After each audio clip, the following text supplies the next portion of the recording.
magpapaklamo yan, o. Magpapaklamo talaga yan. O, no. Pero ngayon, Wala pa. Wala pa din. O, yun na, ipagpitan natin to. Kasi ganito yun. Ano siya ganito? Pag sabi ka na totoo, ano kaya, lingguhan? Hindi galing ko yun.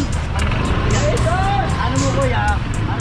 Anong gawin natin? Hindi, ikaw, kung gusto mo O, ipapang. ipagpaklamo talaga yan. Kasi ako Ano? naka-duty ngayon. O, Bukas siya. bukas bukas pa ko ipapaklam yan. Oo, kung ano. sige. Sige. Na kung saan pwede tayo magparada. Ngayon po, 2023 na, sumunod po tayo sa batas trapiko. Huwag po tayo maging pasaway. Yun lang po, salamat.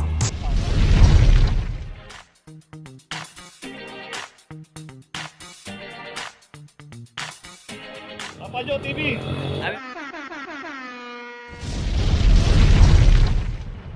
Location natin Mindiola Street, corner Aguila Street, at dito na may isang Toyota Vios. Dito rin yung isang Vios dito, hindi nagbayad ng parking or non-paying. Dito rin sa kahabaan ng Mindiola makikita natin both side dito, pay parking, at may mga parking attendant dito. Dito kailangan natin makipag-ugnayan sa mga parking attendant pagpaparada tayo, dahil lahat ng mga nakaparada rito nagbabayad ng parking. So para hindi tayo maklamp, hindi tayo maabala, always pag pumarada tayo magbayad tayo ng parking dito. So yun, pinipirma na nung PA yung notice doon. Ito meron na rin aklam number 2321.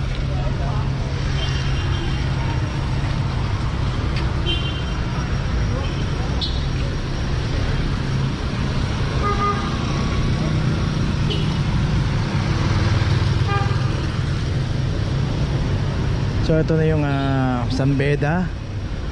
Dito rin sa kabila yung CEU o Centro Escolar University.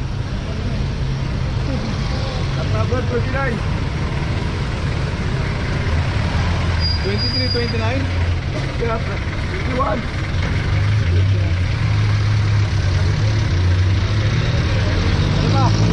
2321.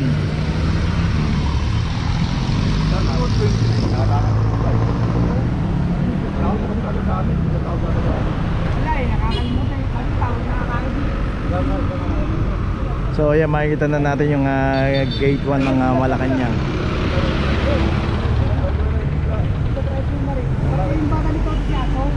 Wala na rin.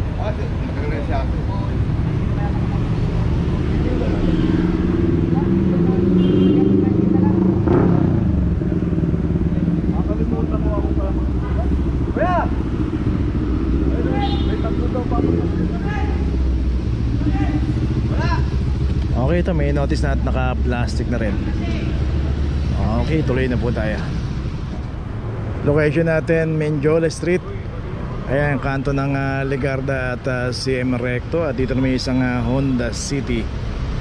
Dito naman to sa may tapat pa rin ng San Beda, kung saan naka double parking naman tong isang Honda City.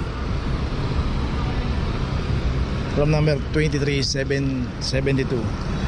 Dito dapat iayos natin yung ating mga pagparada ng sasakyan. Huwag natin i-double parking kasi may mga parking attendant dito na naka-assign. So hanap tayo ng slot na pwedeng paradahan. So huwag natin i-double parking kasi kagaya niyan dito dumaan ng clamping operation na may naklamp na nga, tapos nakita pang naka-double parking to at walang driver. Matik na po yan.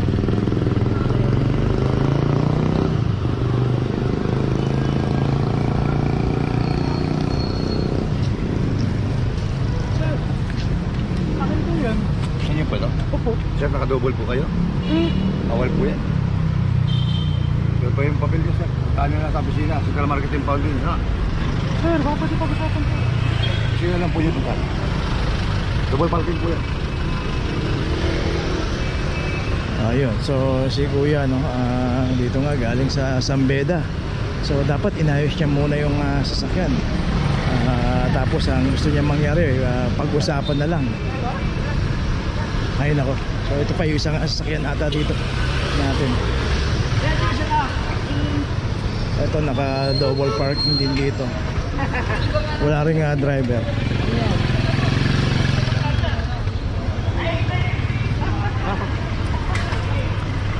Isang Toyota Vios naman to. 2340. Ang lapan mo talaga sa kwandan. Kapag labot ang kaya, 2 linggo na, o 2 linggo. O, kasalang bayan? Wala pa. O, yun na nga eh, walang ticket. O, di ka na, alam mo yan o. Magpapagkamo talaga yan. O, no. Hindi, Michel. So dito yung pares parking attendant to.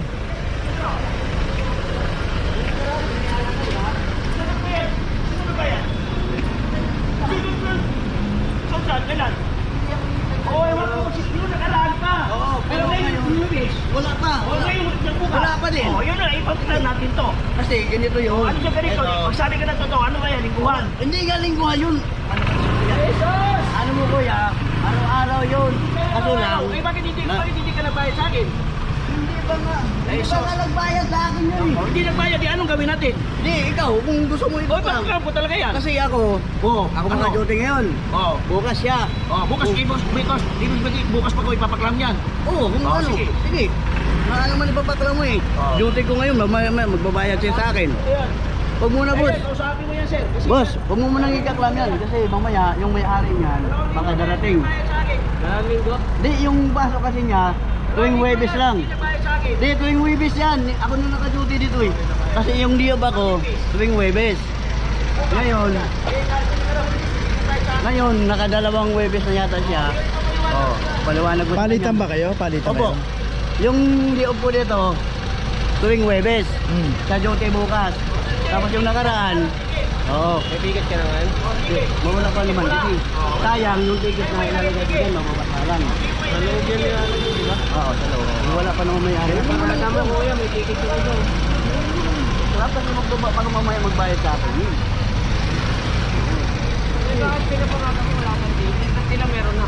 Hindi ito, pumupunta to dito tuwing baga. Malalabas to mamaya siguro. Kasi yan natin kuya, ba't yung may ticket na ito wala? Dito kasi, Yung ganyan na yung sinasabing linggo, ano, ay bawal po sa amin. Oo nga, eh, ang problema nga, yung nakarelyebo mo, nagre-reklamo kasi hindi niya natitikitan. Ay, yung tikitan. Sabi ko, yung ticket mo, Oo, kasi nga sana. iba nga daw ang sinasabi mo. Oo, sana Sabi po mo, yung ibayad ticket daw mo, sa'yo. Kuya Ramil. Pagkaya pumutok sa opisina yun, tignan mo. Parehas kayo may kakalagdan mo. Hindi kasi, hindi nyo ipapakarami. Bukas pa naman yung Eh, kasi nga, problema nga, hindi nga daw nasisingin mo. Hindi, kasi ganito yun. Pag-usapan yung dalawa. Pag-usapan na lang namin. Boss, ha? Ayusin nyo muna. Oo. Kasi mamaya magbayad sa amin yun. Oo nga, eh, kaya alam mo, siyempre, may kota rin yung kasi. Mas namin kami may kuta. Tuwing Huwebes kasi, day off ko, siya ang papasok. Bukas siya papasok bukas. Karoon kayo ng isang policy pagka hindi nagbayad sa inyo, dapat kinabukasan bibigyan nyo na. Oo. Hindi pa naman sila nagbayad sa akin. So yun, ito yung sitwasyon dito, yung naklam dito sa Mindiola.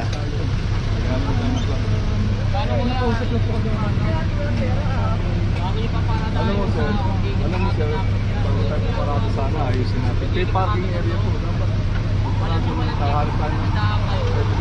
Kanya yung paano? Dito kayo nakatayo, posible po marata yan dyan ang wala kayo rito. Dapat yung may area. Tara. So yun, medyo kasi relyebong palitan nila rito ng ano, ng duty, alternate ata, kaya isa hindi nagbabayad, sa kabila nagbabayad naman. Okay, tuloy na po tayo. Location natin San Lazaro Street, corner Roqueta. Dito isang Honda City. At ito non-paying o hindi nagbabayad ng parking dito. Dito rin sa kahaba ng San Lazaro, pay parking to, kaya pagka pumarada tayo dito dapat always magbabayad tayo ng parking, dahil lahat ng mga pumaparada rito ay nagbabayad ng parking.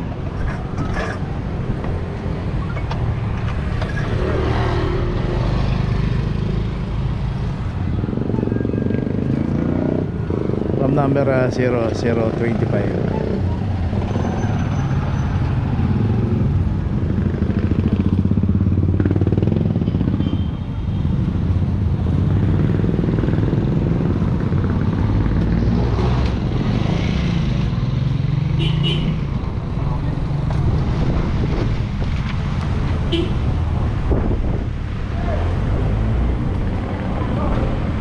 Okay, ito may notice na rin.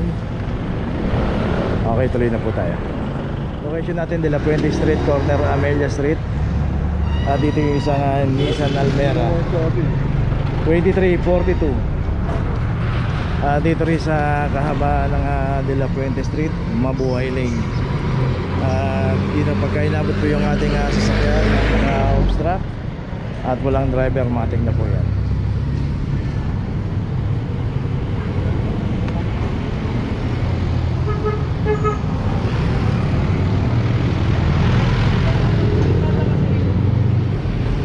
Okay, ito may notice na rin.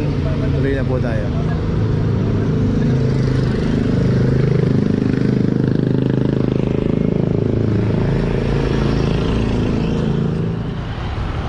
Okay, location natin Reten Street, corner San Anton. At dito naman isang UB Express ang anak lang dito. Isang Toyota Hiace. At ito meron na rin aklam number 2377. At ito wala rin driver. Dito rin sa Reten, ito naman dito lang Reten Street. Retail? R-E-T-E R-E-T-E-N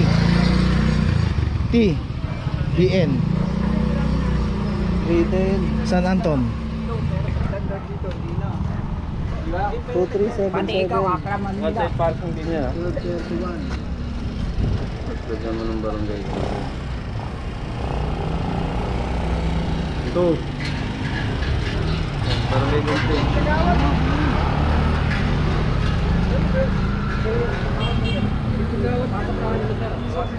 Tawagin ko lang yung tama niya.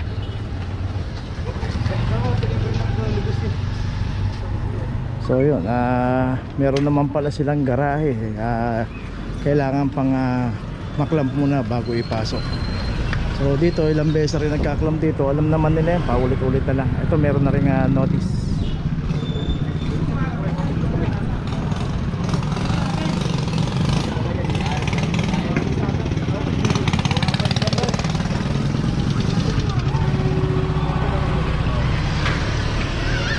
Okay, tuloy na po tayo.